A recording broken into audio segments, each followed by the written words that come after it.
Hello everybody, this is Sparks Bricks, and today we're going to be checking out a custom Lego creation of mine. This is, of course, a Viking Longship. As you can see right here, this is a full Viking Longship. It's not as big as they were in real life, but I think it fits the scale very well and the Lego minifigures very well.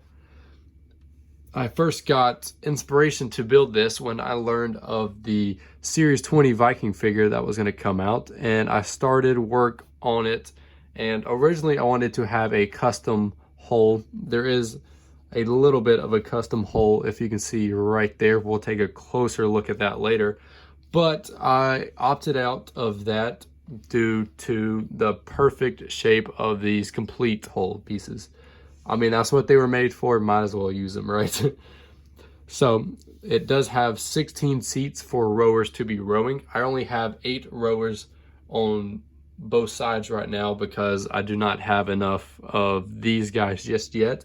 They are being quite of a challenge to get recently with the whole virus happening.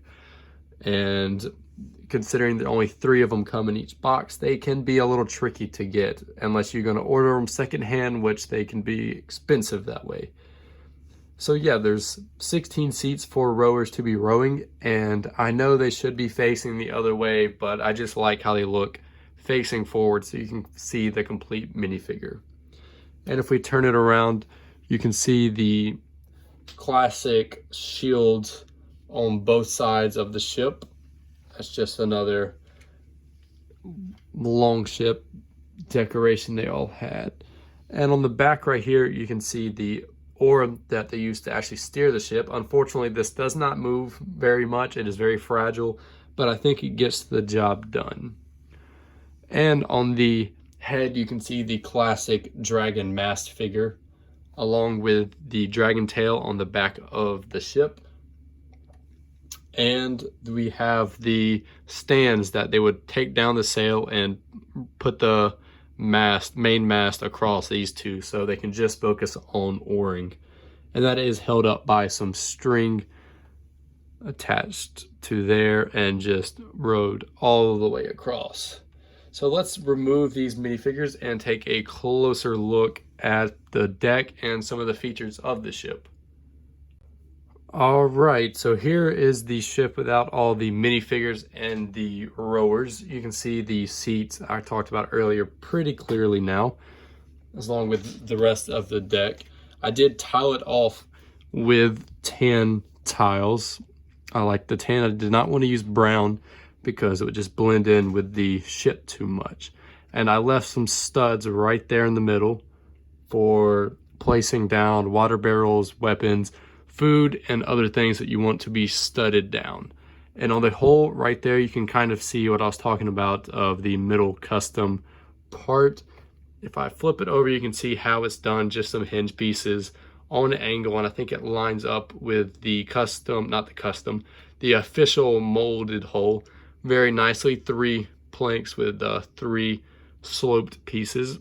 It fits very nicely. My only thing I do not like about it is it kind of makes the front end right here stand up, so I might have to figure out a way around that.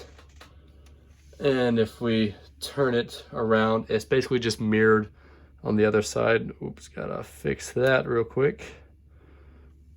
It's basically just mirrored on the other side down there, as you can see right there.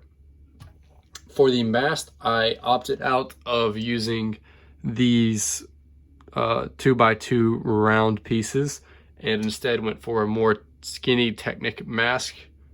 It is just held down by one of those 2x2 round pieces right there, and the string does help keep it straight.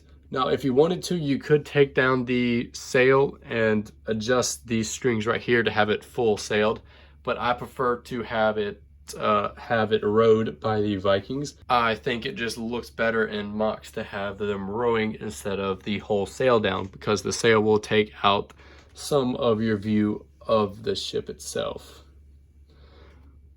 And to do the shields on the side, if you can see, let me pick this up real quick. It is fairly stable. I can hold it and I can shake it around by holding the back. It is pretty stable.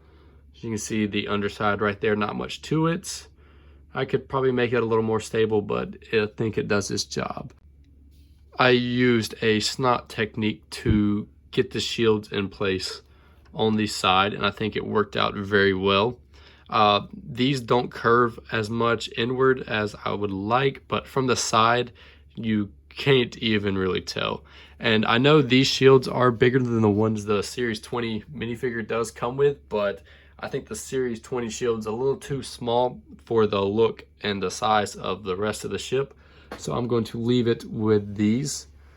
And for the front mast figurehead, it's just connected right there by one of these modified bricks, one of these snot pieces. And then there's the head of the ship right there. Sorry about the glare. And it's a fairly simple build, just that. It does the job. It conveys a dragon head very nicely.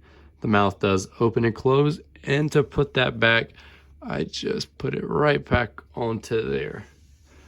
Same similar technique with the tail. It's just a modified snot brick with a few hinged pieces to give it that tail look. And I think it turned out very nicely. It conveys the shape of a Viking Longship very well, and it does the job, and I can use it in whatever kind of mocks I want to make with it. Alright, so I know this video was on the shorter side, but that is going to be it for today. I hope you enjoyed this look at my Lego Viking Longship. And if you have any questions on how I did certain things, just be sure to leave it down in the comments below. I will get to it, and I will try to explain or show you how I did it the best way that I can. But that is going to be it for today. I hope everybody has a great day, and I will see you in the next one.